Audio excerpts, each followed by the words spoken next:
Bubuhatin natin yung pinsan natin guys na kasing na nakainom ng halos dalawa lang kasi kung uminom eh.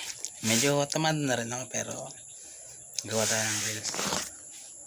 Bok, kadyo nag ubangkan. Kadyo nag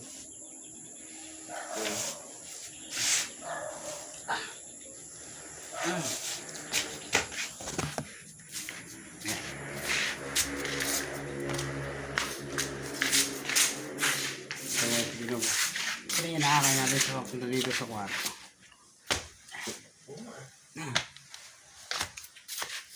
Ito yung kwarto niya.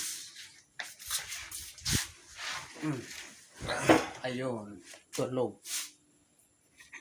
Wala na. Tulog na. Ayun. Umayos ka. Ayusin mo yung kama mo. Dito.